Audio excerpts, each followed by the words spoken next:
Gente, vamos lá e vamos começar por um tema que está mobilizando a opinião pública no nosso país pela situação degradante em que os brasileiros chegaram aqui ao Brasil vindos dos Estados Unidos. O presidente Lula comanda nesta tarde uma nova reunião no Palácio do Planalto para discutir a deportação de cidadãos brasileiros dos Estados Unidos. Ele já tinha conversado ontem, uma reunião menor, com o ministro das Relações Exteriores, Mauro Vieira. Também ontem, o encarregado de negócios da Embaixada dos Estados Unidos, Gabriel Escobar, foi chamado ao Itamaraty para dar as primeiras explicações. A convocação é uma medida diplomática que expressa o descontentamento do Brasil. No final de semana, o primeiro voo de deportação do governo Trump provocou críticas no país.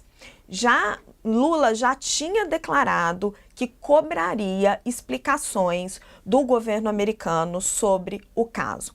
O ministro da Justiça, Ricardo Lewandowski, adotou um tom de cautela, mas reforçou que os brasileiros deportados dos Estados Unidos devem ser tratados com dignidade. Disse o ministro: tivemos uma reação sóbria. Não queremos provocar o governo americano, até porque a deportação está prevista há vários anos, mas essa deportação tem que ser feita com respeito a direitos fundamentais. Vamos aprofundar um pouquinho esse assunto? Professor Cláudio Couto, começo agora com o senhor. Hoje o presidente Lula vai fazer uma reunião mais ampliada. Ele chamou várias áreas do governo. Então a gente vai ter lá no Planalto, além do ministro Mauro Vieira, que está tratando da relação diplomática com os americanos, que tem sido... O governo tem tentado lidar com cuidado com esse assunto, diferente, por exemplo, da postura que foi adotada por Gustavo Petro, da Colômbia, que partiu para um embate nas redes sociais com Donald Trump e foi obrigado a recuar.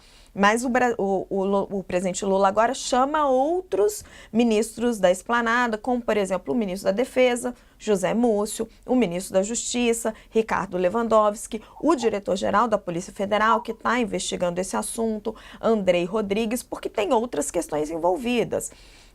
Trump, por exemplo, cortou o dinheiro que vai para a ONU e que ajuda a ONU que ajuda o Brasil ali no controle da fronteira com a Venezuela. Então isso impacta, por exemplo, impacta também as Forças Armadas, que vão estar lá na reunião, o Ministério da Defesa, que faz o controle dessa fronteira. Quais são esses diferentes impactos que essas medidas trazem para o Brasil e que leva o presidente a chamar uma reunião mais ampliada de governo? Olha, Raquel, acho que primeiro de tudo a gente tem uma grande imprevisibilidade nesse novo mundo que o governo Trump cria, né, nessas novas condições das relações internacionais, em particular as relações hemisféricas aqui com os outros países da América, né, países da América Latina em particular. E por que eu digo imprevisibilidade? Porque, na realidade, a gente não sabe até que ponto o Trump pretende ir, não tanto com as deportações, pelo jeito com isso ele vai seguir um ritmo acelerado, aí até metas de prender pessoas por dia para que elas sejam depois deportadas, e metas elevadas, uma pressão muito grande em cima das autoridades migratórias nos Estados Unidos para que fiscalizem e prendam essas pessoas para depois colocá-las nos aviões. Mas há também aí um certo elemento de, eu não vou dizer provocação, mas de produzir talvez uma certa humilhação até sobre os países da América Latina, que vão ser os principais destinatários, né, dessas deportações. E a forma como, por exemplo, nós vimos ser dado tratamento aos brasileiros que vieram nesse primeiro voo, que, veja, nem era de pessoas que foram ali detidas para deportação já durante o governo Trump, mas ainda durante o governo Biden. O problema não foi nem tanto essa detenção naquele momento, mas é a forma como os agentes da imigração se comportaram nesse voo, né, dando mata-leão, enforcando as pessoas, dando pancada, jogando no chão. A gente viu gente aí chegando com vergão, né, gente que desceu do avião com o pé acorrentado, coisas desse tipo. E algo parecido ocorreu na Colômbia. Só que aí, no caso colombiano, como você bem apontou, essa hiperreação por parte do presidente Petro, o que fez? Levou a uma elevada de sarrafo por parte do Trump, ou seja, ele falou, é assim, então eu vou taxar suas exportações para os Estados Unidos de 50%. Né? E ao fazer isso, 25% no primeiro momento, 50% no segundo. Né? E ao fazer isso, colocou a Colômbia numa situação muito difícil, o que obrigou o Petro a recuar na prática, ainda que mantendo o discurso ali bastante agressivo com relação ao Trump. Essa é uma péssima situação, porque na realidade mostra uma concessão, mais do que uma concessão, né? Mostra um arrego, a gente poderia assim dizer. E acho que o governo brasileiro está sendo mais cauteloso para justamente evitar ter que ter esse tipo de recuo, ainda pedindo explicações, chamando responsáveis, né, pela representação americana no Brasil para dar esclarecimentos a respeito de tudo isso que aconteceu. Por quê? Porque não interessa comprar briga com o Trump. Parece que o Trump está, em boa medida, produzindo essas provocações para produzir as reações e aí, a partir desse momento, dizer, olha, nesse hemisfério, quem manda somos nós.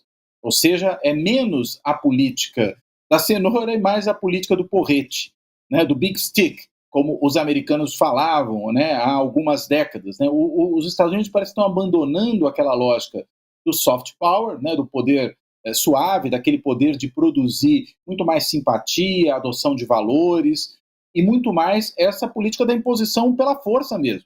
Não é à toa que esse tipo de comportamento vem acompanhado não só das ameaças com tarifas, em que a gente estaria até num campo um pouco menos drástico, mas em ameaças militares.